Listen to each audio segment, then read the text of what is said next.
नमस्कार दोस्तों, inspired shadow channel में आपका दिल से स्वागत है।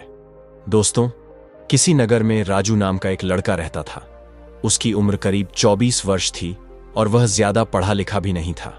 उसके पिता एक किसान थे और वह भी अपने पिता के साथ खेत में काम करता था।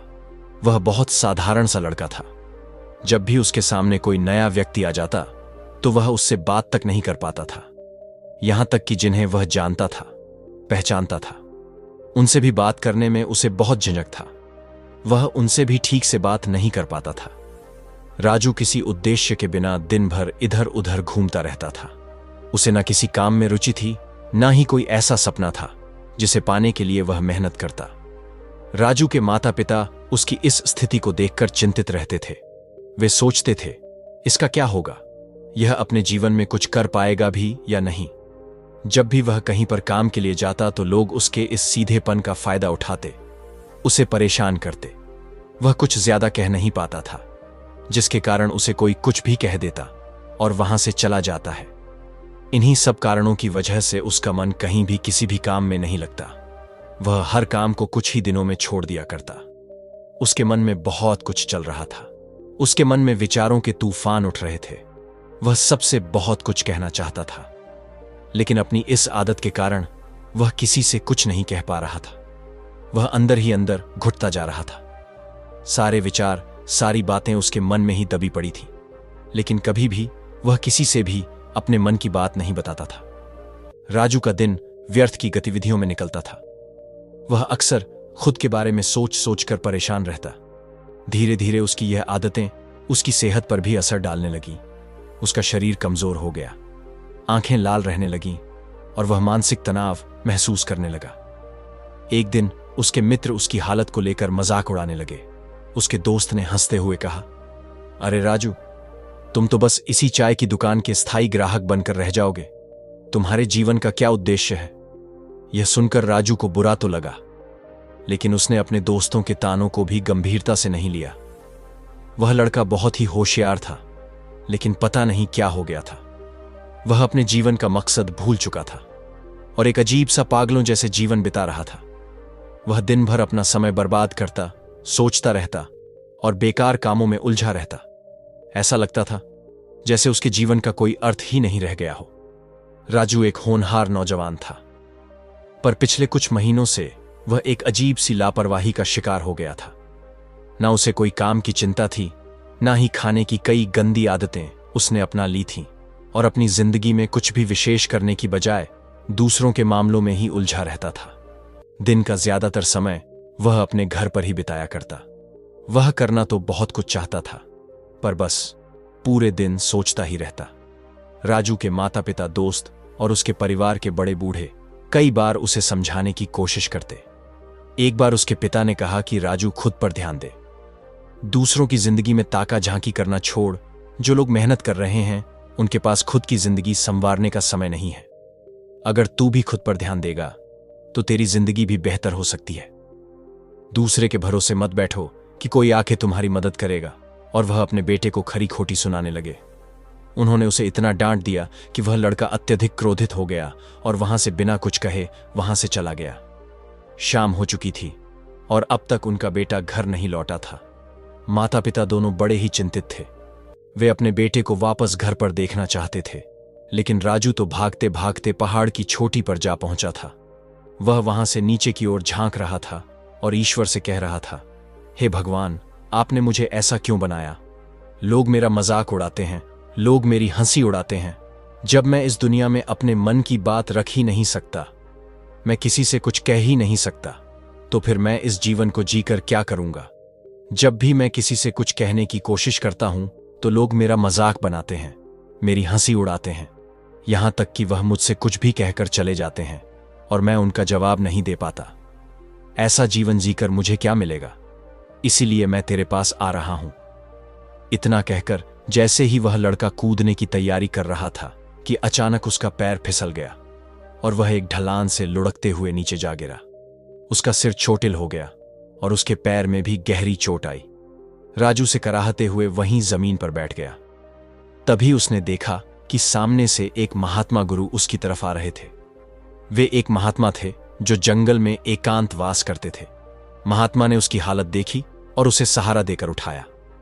उन्होंने बड़े ही प्यार से उसकी चोट को देखा और कहा, बेटा, यह चोट तुम्हें कुछ सिखाने के लिए है। क्या तुम जानना चाहोगे? राजू ने बड़ी कठिनाई से सिर हिलाया। उसकी आंखों में पश्चाताप और आशंका के मिश्रित भाव थे। महात्मा ने मुस्कुराते हुए उसे वहां पास के एक पेड़ के नीचे बैठाया और बोले, तुम्हारी जिंदगी में क्या चल रहा है, यह समझने के लिए मैं तुम्हारी हालत देखकर ही बहुत कुछ समझ सकता हूं। लेकिन मैं चाहता हूं कि तुम खुद बताओ, क्या तुम सच में अपने जीवन से खुश हो?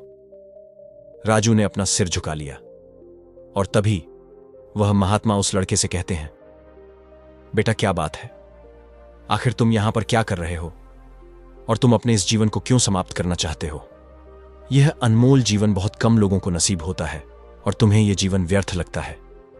इस पर वह लड़का कहता है, नहीं नहीं, कुछ नहीं, मैं तो बस यहां से जा रहा था। तभी किसी चीज के टकराने से मेरा पैर फिसल गया और मैं यहां जा गया। तभी वह महात्मा उस लड़के से कहते हैं, बेटा, मैं जानता हूं कि तुम यहां पर क्या करने आए थे। तुम मुझसे कुछ नहीं छुपा सकते, लेकिन मैं चाहता हूं कि तुम अपनी समस्या मुझसे खुद बताओ, तभी मैं उसका समाधान तुम्हें बता पाऊंगा। यदि तुम चाहते हो कि कोई तुम्हारी मदद करे, तो उसके लिए पहले तुम्हें ही आगे बढ़ना होगा। यदि तुम चाहते हो कि मैं तुम्हारी समस्या का समाधान करूं, तो तुम्हें मुझे अपनी समस्या बतानी होगी, वरना मैं कुछ नहीं कर सकूंगा। उन महात्मा की यह बात सुनकर वह लड़का अपने दिल की बात कहने लगा। उसने अपनी आदतें, अपनी लापरवाही और अपने अंदर की बेचैनी सब कुछ बताया। महात्मा ने बड़ी गंभीरता से उसकी बातें सुनी। फिर उन्होंने कहा, बेटा, इस जंगल में आने का तुम्हारा मकसद आज पूरा हो गया है। तुम्हें जो चाहिए था वह आज मैं तुम्हें दे सकता हूं, पर याद रखना, असली बदलाव तब आएगा जब तुम खुद पर ध्यान देना शुरू करोगे। राजू कहने लगा कि है गुरुजी, मेरे जीवन में कोई उद्देश्य नहीं है। मैं हमेशा खाली बैठा रहता हूं, बस सोचता ही रहता हूं और मैं किसी से ज्यादा कुछ कह भी नहीं पाता और मुझे समझ में नहीं आता कि मैं क्या करूं। मेरे पास ना तो कोई सपना है और ना ही किसी चीज के लिए प्रेरणा। महात्मा ने कुछ देर तक राजू को ध्यान से देखा और फिर गहरी आवाज में बोले, पुत्र, खाली बैठना सबसे बड़ा अभिशाप है। तुम्हारा मन और शरीर दोनों ईश्वर की दी हुई अमूल्य देन है। महात्मा ने राजू को जमीन पर पड़ी एक सूखी लकड़ी उठाकर दी, जिसका बाहरी हिस्सा थोड़ा सड़ा हुआ और उबड़ खाबड़ था। लकड़ी पर धूल और गंदगी जमी थी और उसकी छाल झड़ रही थी। महात्मा ने लकड़ी को राजू के हाथ में रखते हुए कहा, देखो बेटा, यह लकड़ी यूं ही जंगल में पड़ी रही तो इसे ना कोई काम आएगा, ना इसे कोई महत्व देगा। इसका इस्तेमाल करने वाला कोई नहीं होगा, क्योंकि यह अभी किसी के काम की नहीं है। राजू ने हैरानी से उस लकड़ी को देखा, जो बिल्कुल साधारण और फालतू लग रही थी। उसने सोचा कि आखिर महात्मा उसे यह लकड़ी क्यों दिखा रहे हैं और इसका उसकी जिंदगी से क्या संबंध हो सकता है। महात्मा ने उसकी उलझन को समझते हुए आगे कहा, अगर इस लकड़ी को तराशा जाए तो इसे नुकीला और मजबूत बनाया जा सकता है। अगर इसे सही तरीके से गढ़ा जाए तो यह तीर बन सकती है जिससे शिकार किया जा सकता है, या इसे एक ऐसा औजार बनाया जा सकता है जो लोगों के काम आए। महात्मा ने उस लकड़ी के टुकड़े पर अपनी उंगलियों से घुमाते हुए समझाया, यह लकड़ी अभी सिर्फ जंगल का एक टुकड़ा है। इसे देखकर कोई भी इसे फेंक सकता है, क्योंकि यह बेमतलब, बेकार और बिना किसी आकार की है। लेकिन जब इसे कोई कारीगर अपने हाथों से तराश होता है तो यह एक नई पहचान पाती है।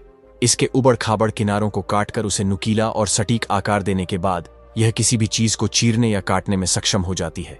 तब यह केवल एक बेकार लकड़ी का टुकड़ा नहीं रह जाती, बल्कि एक उपयोगी औजार बन जाती है जिसे लोग महत्व से लेते हैं। राजू इस बात को ध्यान से सुन रहा था और अब उसे धीरे धीरे समझ में आने लगा कि महात्मा उसकी जिंदगी की तुलना इस लकड़ी से क्यों कर रहे थे। महात्मा ने देखा कि राजू के चेहरे पर अब गंभीरता के भाव आ रहे हैं। फिर उन्होंने अपनी बात को और गहराई से समझाने के लिए कहा, ठीक इसी तरह तुम्हारी जिंदगी भी इस बेढब लकड़ी की तरह है। तुम में काबिलियत है, तुम्हारे पास बुद्धि है, तुम मजबूत हो, लेकिन सिर्फ बाहरी तौर पर तुम्हारा जीवन अधूरा और असव हुआ है। तुम खुद पर ध्यान नहीं देते, ना ही अपने समय और सामर्थ्य को सही दिशा में लगाते हो। इसीलिए जैसे यह लकड़ी बेकार पड़ी थी, वैसे ही तुम्हारी जिंदगी भी बेमकसद हो गई है।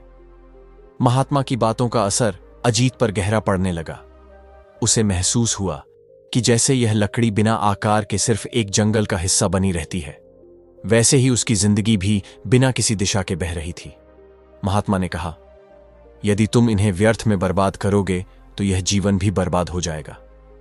मैं तुम्हें सफलता के 10 नियम बताता हूं। यदि तुम इन्हें अपनाओगे तो तुम्हारा जीवन बदल सकता है। राजू ने अपना सिर झुकाया और महात्मा की बातों को ध्यान से सुनने के लिए तैयार हो गया। पहला नियम, एक सपनों को लक्ष्य में बदलो। महात्मा ने कहा, हर व्यक्ति के मन में कोई सपना होता है, परंतु केवल सपने देखना ही पर्याप्त नहीं है। जो अपने सपनों को लक्ष्य में बदलते हैं वही सफलता प्राप्त करते हैं। सबसे पहले यह तय करो कि तुम्हें अपने जीवन में क्या पाना है। यदि तुम यह नहीं जानोगे तो तुम्हारा जीवन बिना दिशा के एक भटके हुए जहाज की तरह होगा। यह सुनकर राजू ने सोचा कि उसने अपने जीवन में कभी कोई लक्ष्य निर्धारित नहीं किया था। उसका मन पहली बार अपने जीवन की दिशा के बारे में सोचने पर मजबूर हुआ।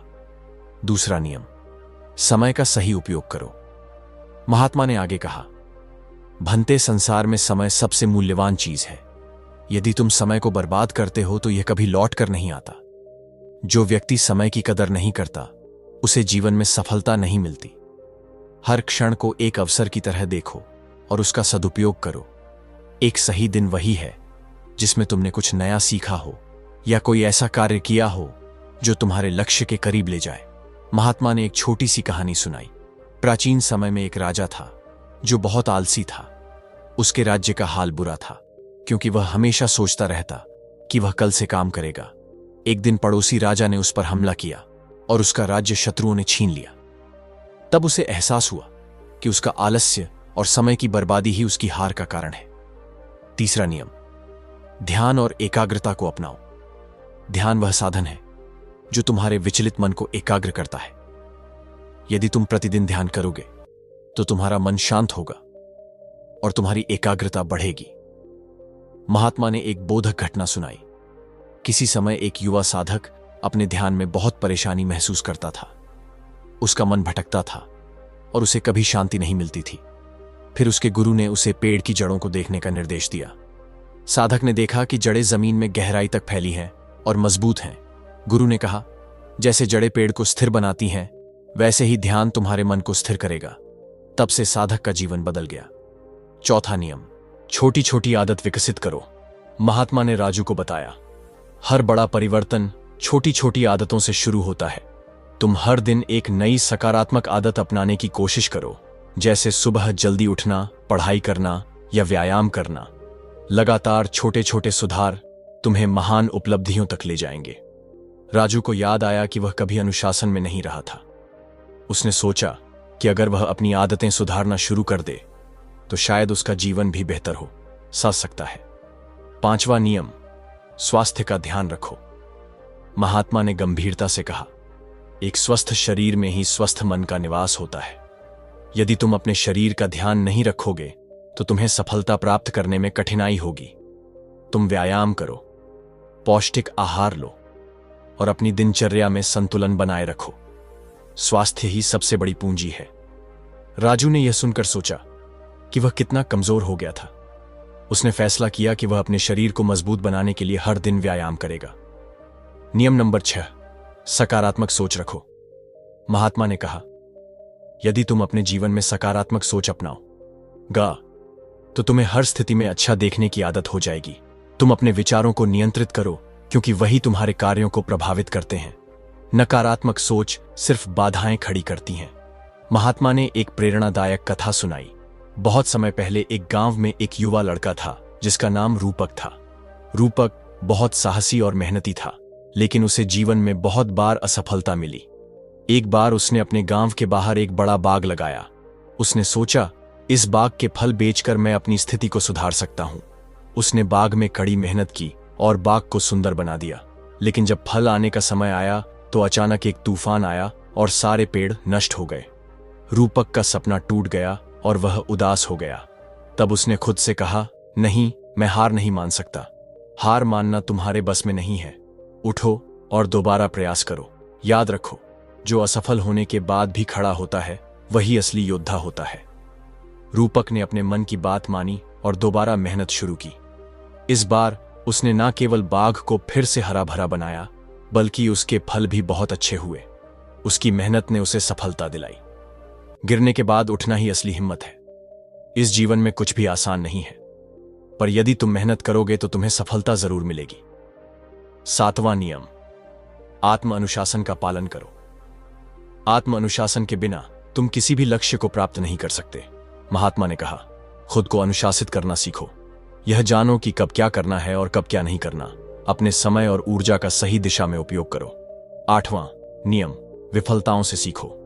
जीवन में असफलता ही तुम्हारा सबसे बड़ा शिक्षक है। तुम असफलताओं को अपने अनुभव की तरह देखो और उनसे सीखो। महात्मा ने आगे कहा, 9वां नियम, हर दिन कुछ नया सीखो। महात्मा ने कहा, ज्ञान अर्जित करने से तुम अपने जीवन में नई ऊंचाइयां पा सकते हो। हर दिन कुछ नया सीखने की आदत डालो, चाहे वह किताबें पढ़कर हो, किसी विशेषज्ञ से सलाह लेकर, या अपने अनुभवों से सीखने की प्रक्रिया कभी समाप्त नहीं होती। 10वां नियम, कभी हार मत मानो।